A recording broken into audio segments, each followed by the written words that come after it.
Hello, I am a volunteer and a foster for Dallas Animal Services and Fort Worth Animal Control in Texas. Um, there's been some concerning things that I've noticed that need to change, and I'm sure that the public, I'm sure that the public is not aware of it, which is why I'm making this video to raise awareness. Because if we don't say something, then nothing's gonna change. We have to hold these shelters accountable. Now, this is not about demonizing either of those shelters. I work with them, and I it's not anything to do with the staff. It's the way that things operate and the policies. I I know for a fact, as a foster and someone who does local rescue transports, that they send dogs and cats. I mainly work with dogs, but they send these animals out without being spayed or neutered, which is unacceptable. That's like bare minimum, the number one thing you can do to protect them from abuse or exploitation. And also, it's, I mean, the shelters, by doing that, instead of looking into the adopters or giving them one extra day to wait for the animal so that they can get fixed, it's creating the problem of these mass euthanizations. So the shelters are creating this problem of overpopulation, or they're certainly not helping. To remind you, this is all your tax dollars, and you would think that as an animal shelter that they would make all these, take all these steps and protect these animals.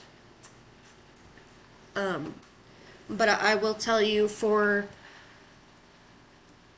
certainly for Dallas Animal Services, they don't even call and speak to the adopters. There was a situation where I had two fosters from them, and they had gotten into a fight, and so when I took them for medical, they wouldn't allow me to take one of the animals back. His name was Happy, and I was heartbroken. I was devastated that he was in the shelter again, and so I advocated for him on social media, trying to find another foster or someone who is interested in adopting. Well, this woman, known on Facebook as Mary Frances Renner, who now has multiple cases of animal cruelty. I don't know if that's pending or she's been charged or not. I believe she's out in New Hampshire. But she messaged me and told me that she was the one who adopted Happy. So at first I saw he was adopted because he was on the euthanasia list. I was ecstatic. When she told me it was her, I started to get scared because I've had contact with this woman, and there's just a lot of red flags. She even applied with someone else's name, who I believe was going to be the foster. She didn't really have a plan for him. And so I reached out to my rescue friends, and a local rescue and a across the country transporter had experiences with her where, I mean, she basically scammed them out of money. But not only that, she changed her mind mid-transport one time and told the transporter to just drop them off at a random shelter. So, and if you went on her profile, you could just tell it was scammy. So I got these people. I took all my evidence and I sent that to Dallas Animal Services. And thank God they listened to me. And after they had already approved the adoption, they terminated it. And I'm so grateful that they did that because that dog is now, he had a foster that foster failed him, and he's local and he's doing really well. So I'm very grateful that the shelter staff listened to me and helped me with that. But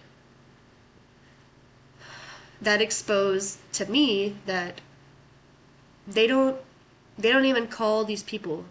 People put in an application, they don't look through any of it. I don't think they do background checks. There's no vetting whatsoever with these adopters. There was a situation a while back where some dogs were adopted when there were free adoptions, and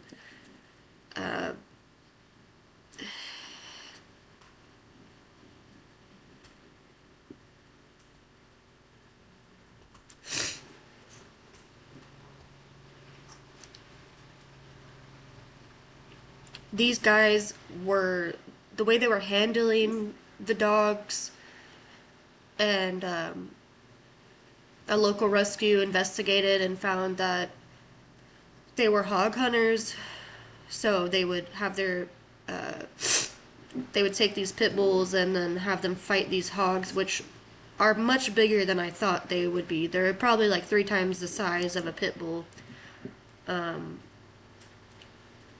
There's pictures of dogs with their noses bit off from these hogs. But anyways, my problem is that they're sending, both of these shelters are sending the animals out without being fixed first. They're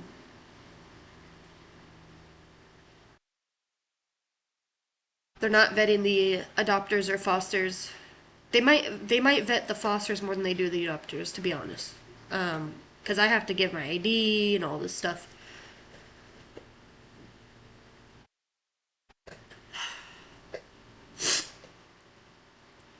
We have to come together and let them know that this is not acceptable.